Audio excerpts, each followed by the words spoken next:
with a gallon, 2 gallons of fuel. That's crazy. Yeah, so this is the GC8. She's seen Ah, cleaner looking days, but no, this is what I'm talking about. this is a very overdone cage. This came out of the aftermath of the accident with me and Oh, Gino. well, better So- safe, better safe. That had happened. That had then in a cage though, right?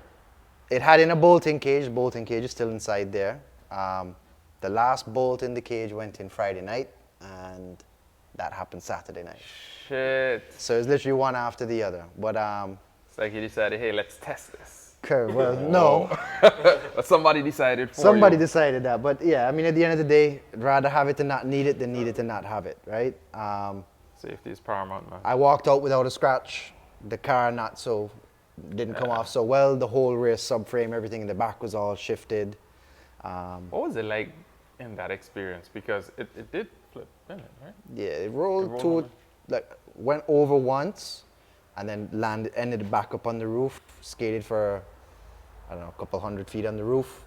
Right. Totally and then- conscious for the whole thing, like. Yeah. Basically, the way I can describe it was we went across the finish line, pretty much alongside one another. Gino ran 10.79, I ran 10.81, I believe. So we were pretty much dead Neck and on neck. each other.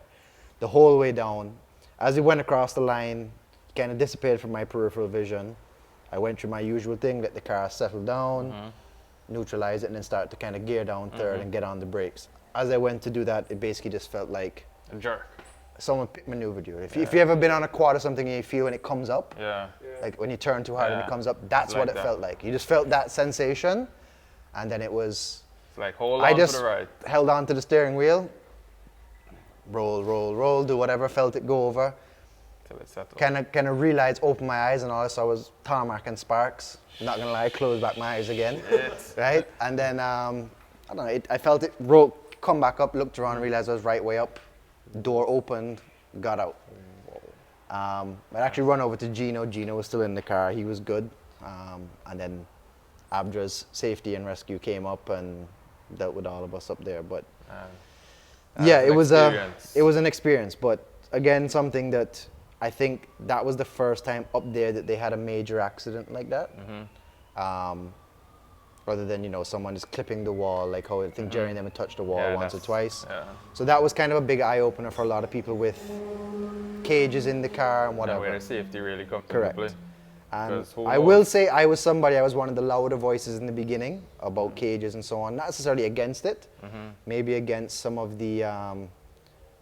They were trying to make it that it was from 11.5 or something like that. You would need a cage, and I was thinking that's, not Abdra.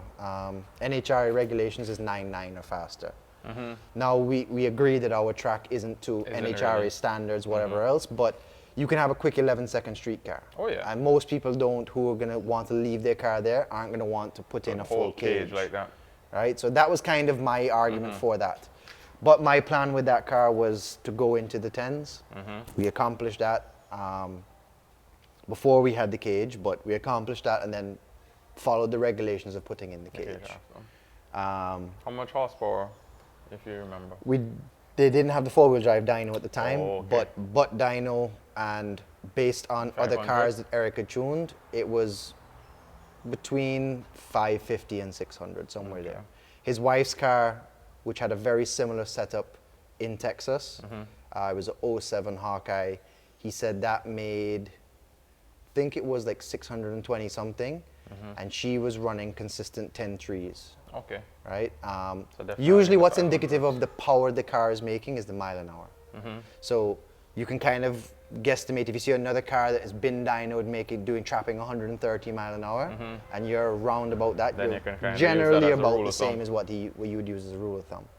Obviously there is differences and it has to be the same kind of engine, Subaru for Subaru kind of thing. Yeah, similar But weight as well. Correct. Okay. So those kind of things. So this, as I say, was kind of born out to that. And then ultimately, I got this shell from Tom and them at the dirt track. Okay. And that's actually where the blue car came from too. Tom Really? bought the blue car from us new in 2009. Kind of decided, okay, I'm going to build back something. I was gonna go the way of a GC8 because at the time, again, Skelter was doing consistent 9091. They're a lot lighter. From the factory, they're about 500 pounds lighter. When you got them, they're about 600-700 pounds lighter.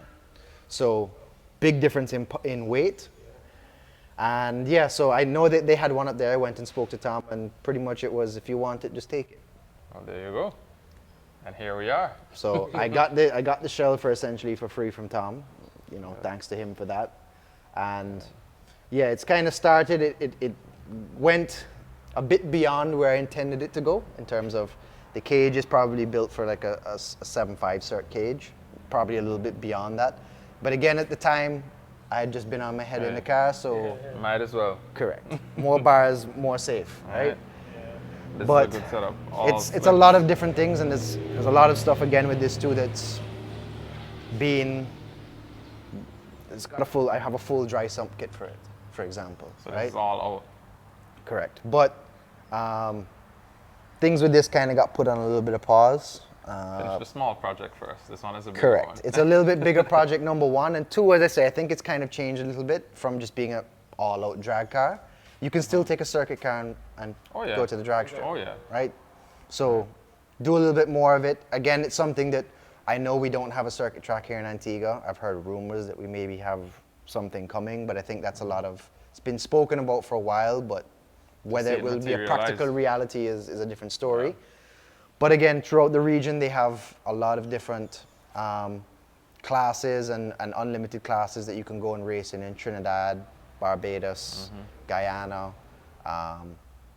you know, Dominican Republic's another one too, Puerto Rico. Puerto Ricans have also invited us anytime you want to come. We have open invitations to come down there for whatever if you want to send cars to Salinas and so as well too. That'd be nice. So I mean, yeah, this is a little bit more of a long-term thing. As I say, it shifted that way. It was going to be the 4-cylinder that came out the blue car, but I have a 6-cylinder Subaru engine, which is where I believe I'm going to go with this. That would be fun.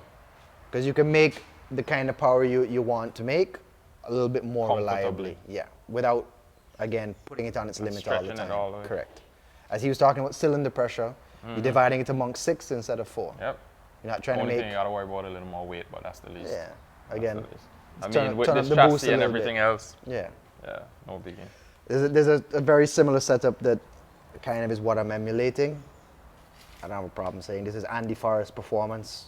If anybody wants to go and look, you'll see the videos are from 10 years ago. The car now is completely way gone. The car has an R35 transmission, a GC8. Oh yeah? Chain driven. He's got in the same 6-cylinder, whatever else, but his old original setup was kind of a more traditional thing. You know, everything was Subaru done that way. And I think his time was 7.74. And it's a circuit car. Golly. Well, that's what I'm talking about. Yeah.